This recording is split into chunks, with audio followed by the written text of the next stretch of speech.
que ça peut voir le même là qui était quelle voix.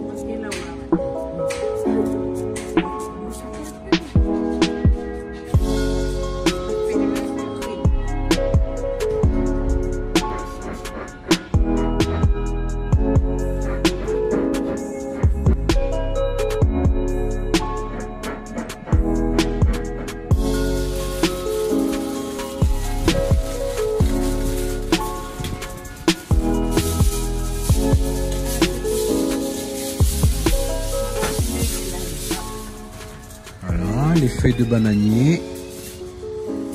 Après avoir placé l'aluminium dans le plat, on fait avec les moyens du bord, mais l'aluminium va permettre de garder la chaleur et surtout éviter une grosse fuite de bon jus qui va vraiment rendre le bougna bien juteux et délicieux. Donc on place les feuilles de bananier.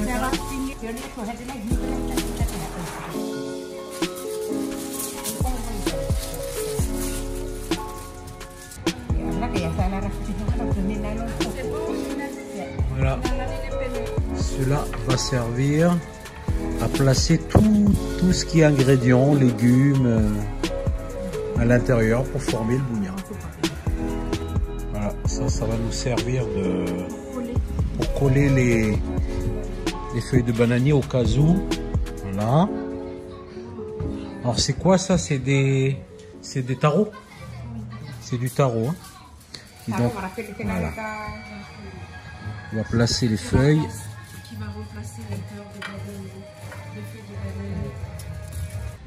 Voilà. En colmate avec... c'est du tarot hein, qui a été épluché un peu et en colmate. Comme ici, on ne trouve pas vraiment de cœur de bananier qui devient vraiment imperméable pour garder le jus. Et bien en colmate avec les moyens du bord, ce sont bien ces petits morceaux de tarot épluchés et qu'on colmate un peu la feuille pour former le bon plat de bougna, quoi. Voilà.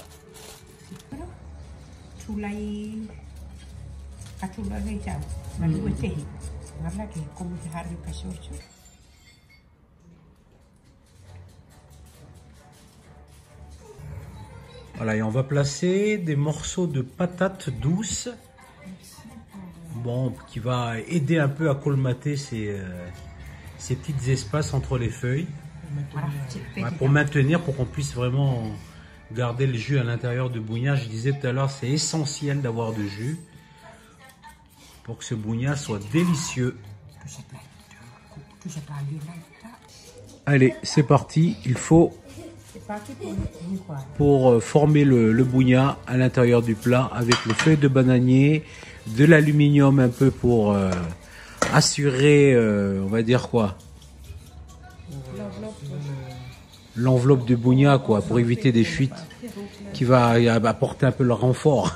C'est le renfort des feuilles de bananier. Voilà.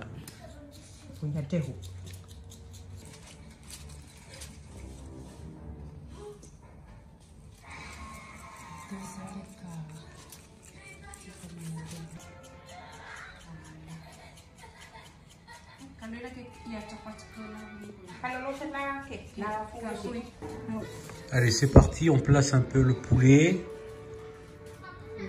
dans le bougna. Donc là, je rappelle, il y a des patates douces, il y a les potirons là, il y a également des ignames. Et là, on dispose le poulet. Voilà, des ignames maintenant.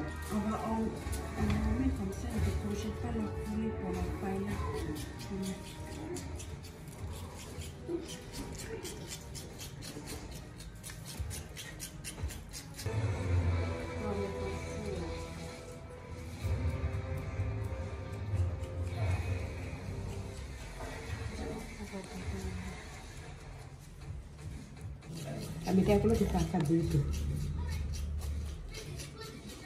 Tak ketik lagi. Kumangi sehilang ni abang aku tadi sakit anak.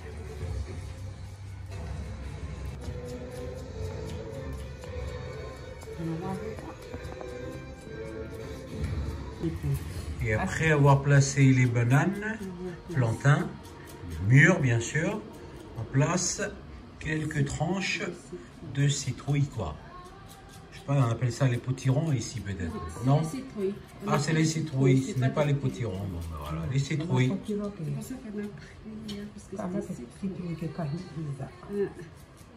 On arrive à la fin un peu de la formation de ce bougna avec son contenu quoi. Et enfin pour finir, un peu de sel de Camargue. Vous avez constaté qu'il y a déjà les tomates qui sont dessus, avec du persil, de l'oignon vert. Voilà pour finir la formation du beau bougna qu'on va déguster. Et puis bon, ben en dernier, on va préparer le lait de coco.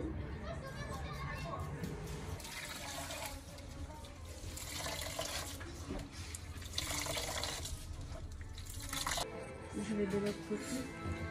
Comme ça, il te fait le piquant. Je ne vais pas te faire le tour du... Fais le tour. Vas-y, tourne autour du bougna. Oui. T'as fait la vidéo là dessous?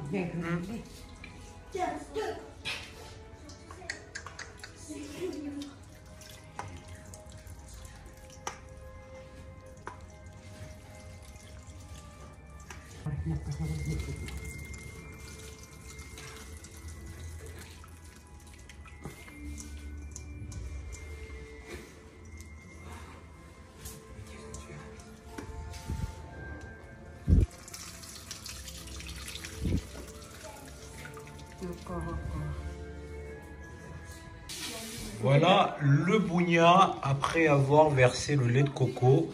Ça donne ça. Un bon bougna dégusté avec la famille Santiago et les invités de la famille Santiago.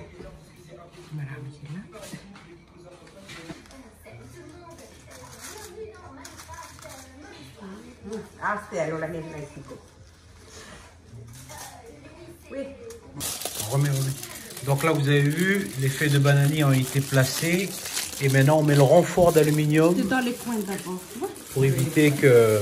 Dans le coin. Et pour garder toute sa chaleur et cuisson à l'étouffer, quoi, dans le fourneau.